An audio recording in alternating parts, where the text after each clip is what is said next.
What's up, everyone? It's your boy Shaft, aka That Mill Guy, here to expand my horizons a little bit. I want to start doing some more generalist modern content and just kind of dip my toe in here and there. So I figured I would start off simply by talking about how to beat a certain magic card. And I figured I'd do this with a bunch of other things, a bunch of cards in mind, specific cards that people find problematic and different ways to attack them from various parts of the color pie. So I mean, today we're really just going to be talking about Murktide Regent and taking it simply for there. Let me know if this is a series that you want to see continue in the future, and let me know what other types of general modern content you want to see. And we'll kind of take it from there, past this little meme, because Twitter is always a fun place. But as we mentioned, we're talking about Murktide Regent today, but specifically we have to start off with why we want to talk about Murktide Regent. Why is that a problematic card? Well, if we look at the deck, Izzet Tempo, we know that this is really just the tempo deck of the format. It's the kind of Death Shadow, if you want to call it, of the format right now. Not that Murktide Regent specifically is, but the archetype itself, the Izzet Tempo deck, is really, again, the Death Shadow style deck. Play a threat, protected, have interaction, things like that. Where Murktide Regent really acts as a more versatile Gurmag Angler, right? Just a better Gurmag Angler in a lot of ways. Gurmag Angler had the benefit of being common and stuff like that, and being able to be cast for 1. And Murktide Regent has the benefit of flying, being in blue, giving the ability to protect itself with counter magic. So a lot of pluses there. And just understanding the package around it, it's really just about dealing with not just Murktide Regent, but the threats around it itself. Specifically, we're here to talk about Murktide Regent, but the card itself can be pretty problematic, considering that Lightning Bolt and Fatal Push are pretty well-played cards in the format. Along with decks like this playing on Holy Heat, it's not really Ragavan and Dragon's Rage Channeler that tends to be the problem. It's Murktide Regent, especially considering it can come down on turn 2 pretty easily with a couple of fetches and some Thought Scours, and comes down and it just gets bigger and bigger, as we'll see, and really becomes the finisher threat against a lot of strategies, and a card that's really hard for decks to deal with in a world where Lightning Bolt and Unholy Heat are the primary source of removal. So specifically, if we look at the list itself, these are some of the things that we see coming out of the sideboard and some cards that we'll be seeing in the future. Specifically, I'm looking at cards like Mystical Dispute and potentially even Relic of Progenitus. These are things that even the decks themselves are packing against the mirror, so some notes that we can take from. Other things coming out of the main board, we see some tech, obviously, in some Spell Pierces to help win counter wars in game 1. And we have some interesting bits alongside stuff like lower number of Archmage's Charms. It looks like this player specifically was going for not so much those interesting points where you could actually take control of Dragon's Rage Channeler and Ragavans. They're trying to win the spell war, deal with opposing kind of combo spells, especially with Force Negations main, and really just try and power out Murktides as much as possible. So that's what's really this list is trying to do, and make sure that their threats stick, especially when you start seeing cards like 2 Flusterstorms on the sideboard. So this is where you start to see cards like Murktide Regent really shine when the interaction package is so cohesive. There's a lot of ways to get it on, especially cards like Force Negation, a lot of blue cards, and again, cheap interactive counter magic like Flusterstorm in the sideboard to help win counter wars against removal. So a threat like this becomes really problematic as Modern goes on, as Delve spells really have been for a long time. It's nothing that's necessarily ban worthy, just going to be a powerful threat that's going to stay for a while unless something really outclasses it or a piece of removal comes out that just takes it out of the water. So let's talk about Murktide Regent itself. 7 mana for a 3/3. Just running over some of the basic interactions, having Delve itself, it can be delved away for 5. So if you think about what this means, this is really turn 1 fetch, put up land in your graveyard, you Thought Scour yourself. Thought Scour goes in the yard, plus 2 cards. You then, on your own turn 2, you fetch again. That's 5 cards. You go blue, this thing comes out on turn 3. So a very easy line for a deck like this to get off, and something that it wants to set up regularly. Obviously, the power that comes from it is obviously things like the +1/+1 counters it gains from exiling other instant and sorceries, and this is something that we're going to look to mitigate with some cards that we're going to play, kind of trying to beat this card. The other thing to always remember as well, if you do happen to grind against this card, that last paragraph of text, that last line of text is going to matter when they play that second Murktide Regent. So if they're playing that second Murktide, they exile more cards. Guess what? It's going to gain the 1/1 counters on top of that. So you want to be able to modulate the cards that they're able to select from in their graveyard. If you have things like Surgical Extraction or Mass Exile, that's going to be a big way to grind with this card if you don't have a real way to interact with it. But that's really going to be the big thing. The Dragon subtype doesn't necessarily matter. It does in niche situations, but just being 7 mana, it does get Disdainful Stroked, and it does get hit with really the bigger interaction, and it's not going to get hit with Fatal Push, which is going to be the big reason why that this card is so sustainable. Not being hit by Fatal Push, not being hit by Lightning Bolt, and not really being hit by Unholy Heat reliably. Most of the times, this is a 7/7, this is an 8/8, so that's going to be a real tough way for you to handle that. And then considering bigger removal like Drown in the Lock can be sometimes common, Delve is a great way to deal with Drown in the Lock, so there's that. So let's get into our first card. I'm going to go in Woolburg order, and I really tried to put my mind together to try and get some cards going for each color. Some colors are going to be stronger than the other. I wanted to move past a regular interaction with things like Path to Exile that people would usually go for, seeing that Path to Exile isn't a commonly played card right now, considering Dragon Rage Channeler and Ragavan are the kind of big one-drop threats in the format right now. You don't want to path those two creatures. So I wanted to bring up something like Solitude, just having flash, so something you could do at end step on their turn, forcing them to tap out, and then if they want to interact and counter your Solitude, you can then untap and then do what you will with all the open mana you have reliably. Of course, if they have force, but then you're forcing out resources from them and hopefully able to win the advantage game in the long term. So Solitude has the flash. Next up, it has the lifelink, right? So that's going to be relevant against the long-term grind matchup. Just once you get rid of the dragon itself, you're going to be able to swing in, gain the life back. You're playing against a Lightning Bolt deck, probably, if you're playing against Murktide Regent. So exiling its control against life equals to its power. You're playing something like Solitude in Elementals, which usually has an overwhelming board presence and can spew out a lot of damage, or you're playing it in Control, where you're going to win in the long game anyway. Like 8 life isn't really going to be do or die most of the time. Exiling a white card from your hand, pretty simple. The downsides to this card are obviously the fact that it's a 3/2. So the 2 itself obviously being killed by Bolt, but notably also being killed by something like the Unholy Heats without Delirium. So those are the big downsides to it, but I did want to go kind of off the beaten path and mention Solitude is a really solid option, and it's a big reason why it's here. It's a free spell. When you're tapped out, you can fake your opponent into thinking, okay, I can play my Murktide for whatever, and I'm not going to get interacted with. You pop in a Solitude, you're free to go.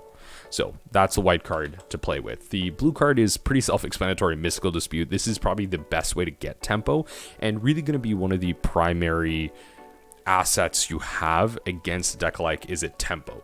You want to beat them on tempo. You want to be more efficient with your mana. So if you're casting if you're using 1 mana to counter their 7 mana spell, 2 mana spell really, then this is going to be big because you've also exiled their graveyard. They're not gaining that Delirium. They've exiled the graveyard. They're not getting the Delirium for the Dragon's Rage Channeler or the Unholy Heats that they may have for your creatures, your threats. So you're beating them on mana. They've already set themselves back. And playing blue, you might even be playing Control. You play something like Teferi. You have other options like Teferi Time Raveler that may even bounce other Murktide Regents, other creatures. So spells like this are going to be a big way to beat cards like that, and obviously beats their other spells, counter spell, heck, if you really needed to, the expressive iterations, which I don't know, seems to be being thrown around in ban conversations and power conversations. So expressive iteration is also a solid target for this card, but Mystical Dispute is going to be your best way to tempo out a Murktide Regent, especially post board, so keep that in mind. In black, really the options I wanted to go for outside of removal, obviously we could name something like Infernal Grasp or go for the Throat, or there's a million Doomblade variants that we can talk about, but the thing I wanted to go for is really just Thoughtseize. Thoughtseize on turn 1, if you're on the play, you look at it, you take it out of the way, you take out the Murktide Regent, because if you're playing black, chances are you have the removal for their next turn 1 creature, right? So if you're on the play with Thoughtseize, you generally don't take the turn 1 threat, right? You want to then take the Murktide Regent, which you can't deal with the Fatal Push in your hand. You let them play their 1-drop, predictably, you play the Fatal Push, and then you kind of go along your merry way. So you kind of tempo them out that way. You force them into the game plan that you want. So something like Thoughtseize is going to be powerful there, but not really a card that you bring in out of your sideboard. It's just going to be a powerful option for black. I wanted to, again, go off the beaten path. We're not playing removal here. Just work with what you have. There's a ton of black strategies that can work against this, but really just going with specific cards. Ragavan is going to be our red card. Now, I didn't want to name Burn and just say go under it. kind of really simple. The burn deck obviously is going to have a very good matchup against the red decks, against the Murktide decks that do tend to fetch itself pretty aggressively, do a lot of damage to itself, just because it wants to have access to blue and red at the same time. There's a lot of a lot of multicolored pips in cards. So think of a spell like Counterspell in a deck working with Murktide Regent alongside Lightning Bolt, Unholy Heat, Ragavan. So you're going to be fetching, shocking, and that's why burn is really seeing such a big uptake, right? You're seeing a lot of decks right now play cards that play and really just kind of don't really work with other spells in the deck, so the mana bases have to be a little bit more aggressive, even in 2-color strategies. So playing the Mirror in Izzet Tempo or playing something like Ragavan is going to be a big way to force your opponent to respond instead of playing something like the Murktide Regent. So you kind of get it through, dash it through, maybe you let them attack, you dash through, steal a card off the top, maybe it's a removal spell and you get it going that way. There's a ton of red cards I honestly could name here that would be a solid option against Murktide, but again, we're trying to go off the beaten path, play the Ragavan strategies, try and get underneath. We could also just say that would burn, but that's really how you want to do it. Steal the play. The green card that I'm going to mention is really going to cheat a little bit. It's going to be Grist, and I wanted to bring this up because of the black-green sacrifice decks, and also any decks playing Collected Company these days probably are playing a copy or two of Grist, just because of the sweet value you get. The reason you want to bring up Grist is just because of its cheap and inexpensive way to get rid of Murktide. The Collected Company out at the end of turn, -2, sack a creature, destroy target creature or planeswalker. You're destroying the Murktide Regent. You have a permanent on the board. You probably have other creatures. You have a lot of other shenanigans. Really, what Grist is trying to do is say combo decks are an interesting way to get around Murktide Regent, forcing your Murktide opponent to say, okay, if I'm going to tap out for Murktide Regent, I'm going to just let you combo off. So I can't do that. I have to hold up counter spells. I have to hold up interaction. So essentially you're holding off the Murktide Regent, forcing them to interact with you and forcing them to have the answers to the things that you're doing. Chances are they do. They're playing Lightning Bolt. They're playing the Heats. They're playing the counter spells. They have it. That's how they're playing tempo.